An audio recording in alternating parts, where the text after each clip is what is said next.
Hi அஸ்ஸலாமு அலைக்கும் guys, this is from place to gift.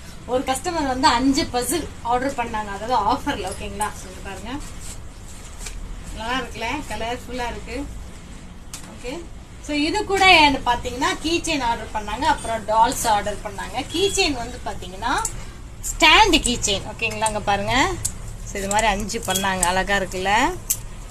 So ஸ்டாண்டுனா எப்படி தெரியுமா? ஸ்டாண்டு நான் நிற்க வைக்கிறேன் பாருங்க, இங்கே பாருங்க, நல்லா இருக்குல்ல, mini stand key chain. So அதுக்கப்புறம் பார்த்தீங்கன்னா இது என்னோட ஷாப்பில் பார்த்தீங்கன்னா இது 99 ருபீஸ்க்கு நான் கொடுக்குறேன். ஓகேங்களா, வித் உங்களுடைய ஃபோட்டோ போட்டு. அதுக்கப்புறம் இந்த டால்ஸ் பண்ணாங்க குட்டி குட்டி. அதுக்கப்புறம் பார்த்தீங்கன்னா இது இங்கே பாருங்க, இது அப்புறம் இது. ஓகேங்களா, ஸோ இது எல்லாமே ஒரு கஸ்டமர் பண்ணாங்க. ஸோ இந்த மாதிரி நான் டிஃப்ரெண்டாக ஏதாவது இருக்கும்போது வீடியோ எடுத்து போடுறேன். ஸ்க்ரீனில் ஷோ ஆகிட்டு இருந்த நம்பருக்கு எனக்கு டெக்ஸ்ட் பண்ணுங்க. உங்களுக்கு வேணும்னா இந்த மாதிரி நான் ஸ்டேட்டஸில் நிறைய போடுவேன்.